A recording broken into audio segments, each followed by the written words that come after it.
two presenters, one up here from ASME and then another student award winner who's going to present from UCLan. So our first student award for primary care research is for Catherine Chapman, who's from the University of Cardiff. Catherine has just finished her intercalated degree and been awarded a first in medical education, so she's going to present some of her research.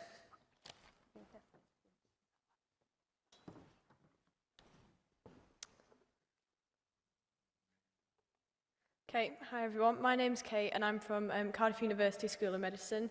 I'm here today to present my intercalated research project entitled Evaluating the Year 3 Delivery of Teaching in the Context of a Longitudinal Integrated Clerkship, or an LIC. Is that going to change?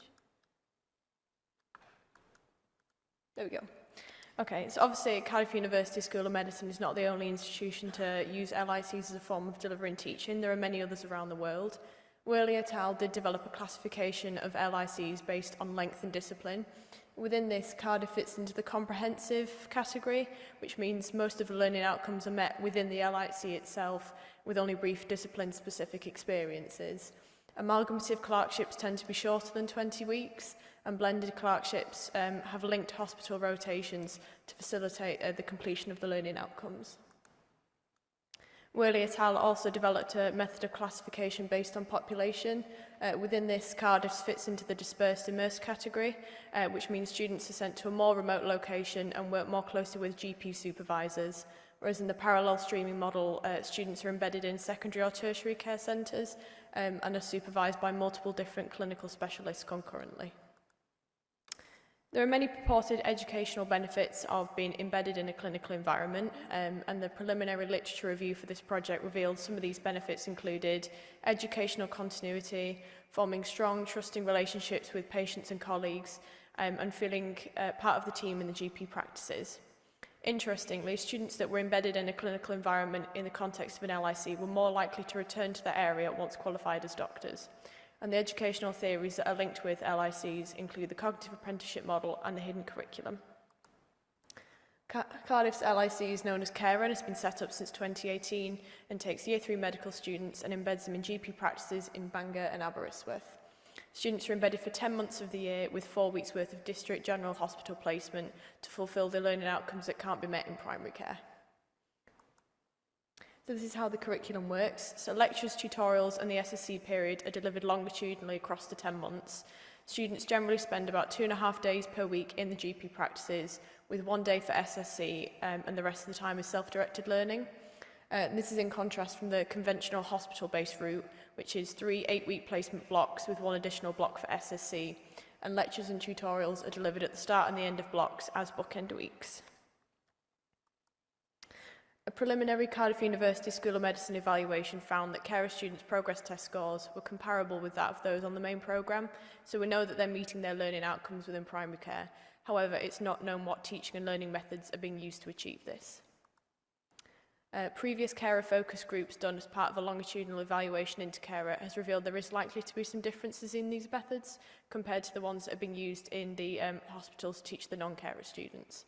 However, we wanted to gain a deeper and more specific understanding of what actually is going on in these GP practices. So this is my research project this year. So the aim of it was to explore the delivery of the Year 3 curriculum to LIC students in Aberystwyth and Bangor.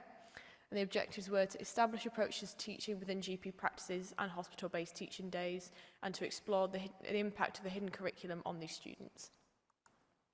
We took an exploratory mixed methods approach to this study.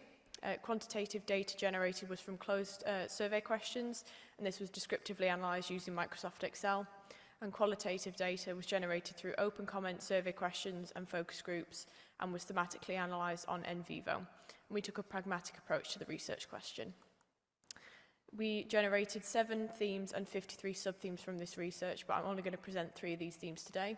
And these are continuity, professional relationships, and the healthcare needs of local communities. Okay, so the first one is continuity. We found that deep active learning is enabled due to this continuity in the GP practices. We asked focus group students to describe a good learning experience, and students talked about being able to comprehensively assess patients independently and manage them throughout the duration of their illness.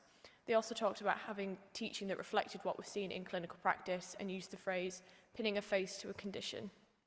Students also talked about active learning and how this was enabled with parallel consulting with the GPs and participation in clinics run by the multidisciplinary team.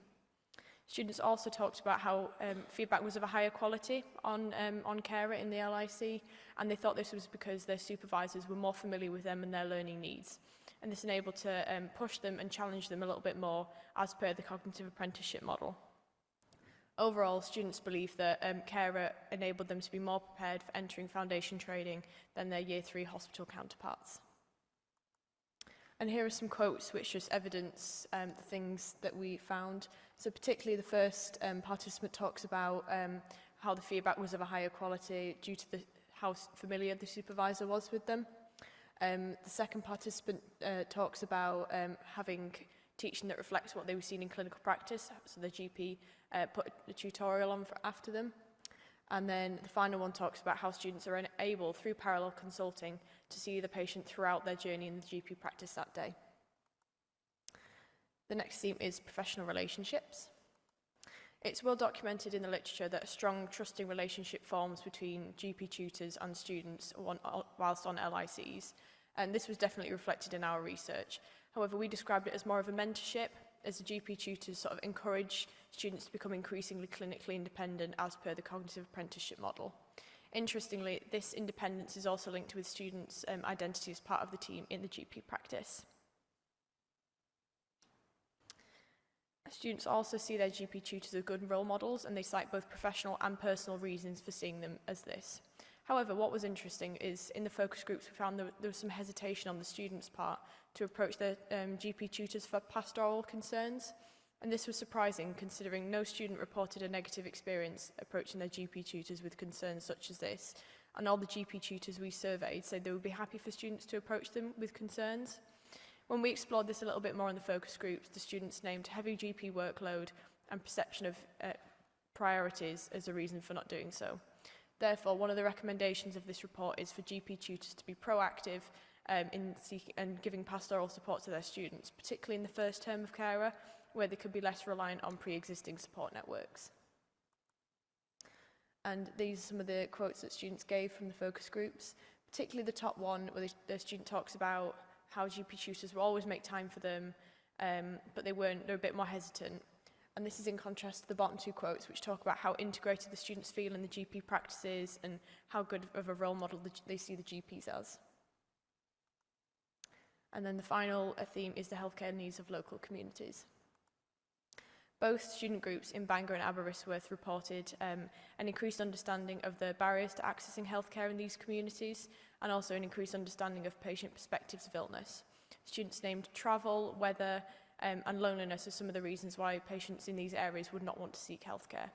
Students also reported a broad desire on the part of the patients to want to stay at home rather than being taken to hospital in the event that they become unwell. Interestingly, longer duration of immersion in these communities was linked with an increased desire to go back to these areas to work once qualified as doctors. Okay. And these are some of the quotes which illustrate so the just-in-case prescriptions, the travel times, and then the final quote, I want to draw your attention to that one.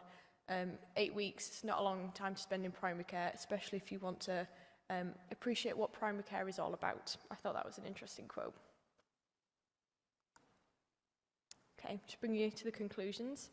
So overall, deep active learning takes place in the LICs, and that's facilitated by continuity of both educational supervision, clinical exposure and supervision.